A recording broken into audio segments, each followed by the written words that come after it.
Get hype! Yeah! I really miss my intro. But you know, I really would like my doctor to have a nice BMW. You know what else I'd like him to have? I'd like him to have a jacuzzi. So when he gets off work and he's had a long day, he can get in his hot tub and relax. I wouldn't even mind if my doctor had a nice wife or husband or whatever they are. You know why I want them to have these things? Because they do something that makes them deserve it. They do. I don't want my doctor, when he's making life choices, for me personally, to be thinking about his water bill. I don't want him to be 2 months behind a car payment. I don't want him to have all these financial obligations over his head that might make him think about other things than my own personal well-being. But the problem I have is when my doctor wants the second BMW. Because the second BMW doesn't institute greed, but in this story we're going to make it institute greed. I don't know what he needs it for. But the idea here is when he wants more things than he needs. When a person has these desires, that they want a summer home, that they want a beach house, that they, some reason, deserve a 15-car garage. This is when things get out of hand. And this is pretty much the basis of the word greed. And you're probably sitting here listening to this video and thinking like, man, Wings is off his motherfucking rocker. I'm going to college right now. I'm going to make a lot of motherfucking money. I'm going to snort cocaine off a hooker's ass. And there's nothing a damn thing Wings can do about it, that fat bitch. Fine, make your money. But realize this. Not everybody is an aspiring millionaire. Out of, I don't know how many college students, out of the 2,000 so college students that might be listening to this video, remember that probably one of you will live that dream. One, and that's being generous out of 2,000 people. And that's just playing the odds. I'm giving you one. Because to give it a better example, or example that everybody might be able to relate to, let's look at YouTube, for example. How many successful YouTubers are there? 200? 250? And by success, I mean people that make over $100,000 a year or more off of YouTube. How many? Maybe 300? I'll even go on a limb. 500 people. Now, 500 people, that's a lot. How many people made YouTube accounts? Millions. How many people uploaded videos? Hundreds of thousands. Don't believe me? Type in dog wets himself. And I bet you money there's 20,000 results on something as asinine as that. Anything you pop into Google, anything will have a video. Google being YouTube. But let's go and address this. I'm an advocate for universal health care. And the problem I see is I see these people that are making all this money and they're afraid that their money train is going to run out. But they don't seem to understand this, that universal health care is pretty much universal in almost every major country in the world but America. And they always want to say, we're number one in health, number one in health, number one in health. We're not number one in health. Oh, but we got the best doctors. You know why we got the best doctors? Because they can make a fucking $1 million off of us. $1 million bucks. The prices for healthcare in America, and if you don't live in America, let me go ahead and show you. You might have seen this bill before. This pops up online all the time, but this is a quality example of how outrageous the healthcare bill is. And to say that this is not normal, you're kidding yourself. Matter of fact, you want to see how this bill happened? Here's a small excerpt of what some of the things charge. And I want to say this. My grandmother is a debtor of the United States healthcare system. And I remember going with her one time because she got sick. And we took her to the Conway Memorial Center. It was called Conway Hospital back then. It's a memorial center now. Basically, they privatized it so they could start turning people away. But they charged her $6,000 to sit in the waiting room. $6,000 to sit in the waiting room. And And what you guys don't understand is this story I'm showing you right here. This is appendicitis. This is a routine operation that most people come in and out in less than 2 hours. And they charged him $55,000, $43,000 to his insurance company, $11,000 which they expect him to pay. And appendicitis usually happens at a young age. Usually happens between the ages of 10 and 30.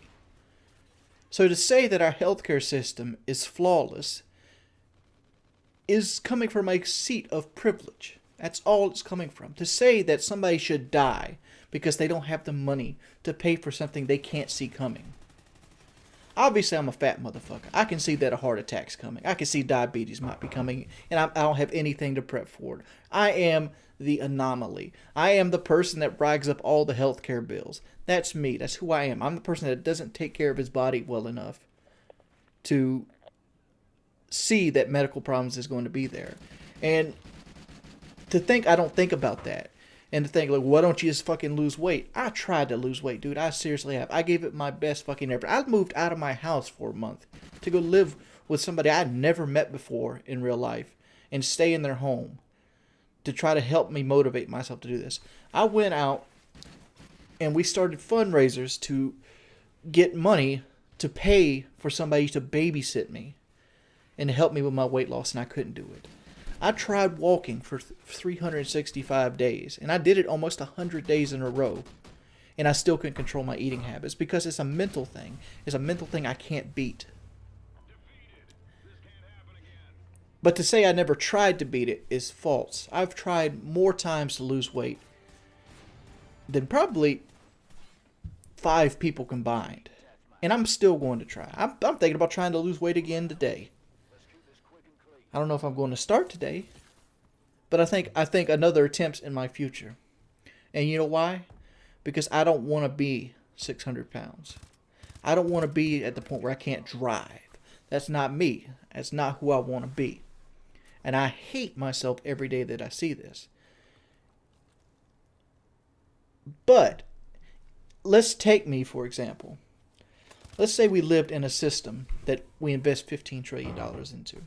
And to say, and that's a scary number, $15 trillion over 10 years. That's a terrifying number. But let's look at how that could help me. If I stay the way I am, I have a bad leg. My leg goes to sleep on me. That means I have blood flow problems in my leg, which helps out with, even more of a chance of a heart attack or even possibly losing the leg. I suffer from hypoglycemia because my body breaks down sugar so fast that it sometimes breaks down too much sugar and I get the shakes and I get weak, which could send me into a diabetic coma. And I don't get these things checked mainly because of money. Because if I go to see a doctor for any reason, it's $100 minimum. That's before payments. That's before pay. So I think my last doctor visit was $120, and I think the pills he prescribed for me are generic, which they're not exactly Prozac. They're called fluazine HCl, which is like a generic form of Prozac. And I pay $10 a bottle for there. And this is all over the place, and I'm sorry about this, but I don't know how you guys have been following me. I used to date this girl named Shalene, and I was making good money, and she was suffering from these headaches. I'm like, you might need glasses, because she had trouble reading the TVs and things like that, and I had to read stuff on the TV for her. So I took her to the eye doctor to get her checked out and to maybe get her some glasses. Because I didn't want to see her, suffer. And while we was there, he found out she had a thing called pseudotumor cerebri, or he had a hunch that she had that. So he sent her to a specialist in MUSC. MUSC stands for Medical University of South Carolina. It's basically a hospital that is the foundation for teaching doctors. It's for low pay and stuff like that. So we go to MUSC, and she ends up having pseudotumor cerebri. She gets a spinal tap to kind of take some of the fluid, because what pseudotumor cerebri means is that your spinal column makes too much CFFs or CFCs. I forgot what it's called, but it's basically the fluid that your brain sits into, and it creates pressure on your brain, and it also causes a swelling of the eyes. and they would drain some of the fluid out of her spine. That's why they spinal tapped. And on the way home, I was given a medication, and like when I took it to Walgreens to have it filled, Walgreens looked at me and goes, "You have an insurance provider?" I go, "No, I don't have insurance. I'm gonna be a self-pay." And they're like, "Are you sure you're gonna self-pay for this? You know how much money? You know how much that bottle of medicine cost? 10 pills, $384 for 10 pills." And I paid it because the reason I paid it is because I didn't want to see her suffer. I was like, fuck it. If this was me, I'd want the pills too. So I paid it. But we're taking me for example here. Let's say we have free health care. I could go to a doctor to have my leg checked out, which could save me from having a heart attack, which could save somebody else's life that could have treatment for a car wreck while I'm sitting up in a hospital bed with my heart attack. That's a spot that could be open because I go to a personal physician and not the emergency room. I could have somebody that would actually keep up my weight and make sure I'm developing healthy eating habits and show me the effects of these eating habits on the outside. This is called preventative care.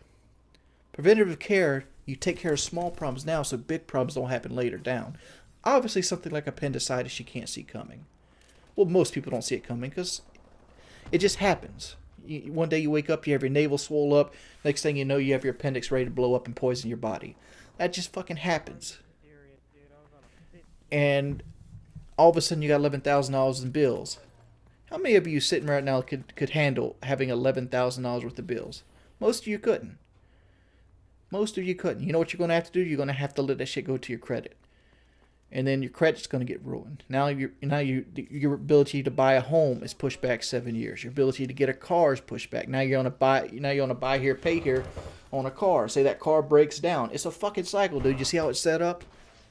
Invest in infrastructure. There's nothing wrong that can come from it. Nothing. Fucking warmongering country, dude. And I know that sounds bad, going over Call of Duty gameplay. But how can we spend $700 billion a year on dropping bombs on other countries and sit here and not want to spend anything on making people in our own country healthy? Nuclear warheads aren't a deterrent when there's 5,100 of them. You don't get more deterrent ability by having 5,100 nuclear warheads. North Korea has 4 to 8 possible nuclear warheads, and we take them as a serious threat. We have 5,100. At some point, you're hoarding nuclear warheads. And none of this actually helps us. None of it. How many of those? How many past 100 nuclear warheads did we need to make us a bigger superpower? How many? 15? 15 more? 1,000 more? How much money were we wasted keeping, disposing of uranium, doing all these things to keep the excess of these things up? Besides help people out. How many people starved to death in that time? How many people sleep in the fucking cold? Because we have 4,900 fucking nuclear warheads that we don't fucking need. And you know what? They're fucking useless. They're a last fucking resort. Because if we get to the point where we gotta use nuclear warheads on that scale, there's nothing to fight for anymore. You've destroyed the fucking Earth. It's a wasted, sunk cost. And the problem is that 5,100, that's on the decline. We had tons of fucking nuclear warheads. Tons of them. We made, I think it was something like 10,000 at one point. Back in the Cold War. Like, we were just making the shit to make it. I don't know. I woke up this morning. I had a bone to pick, and I get an itch to scratch. I'm sitting there scratching. Dear fucking diary. This is what my channel is trying to be about. This is what I wanted to talk about today. I'm sorry if I got on a rant. Sorry if I hurt anybody's feelings. But I just find it asinine we spend so much fucking money on killing people and not enough money on saving their lives.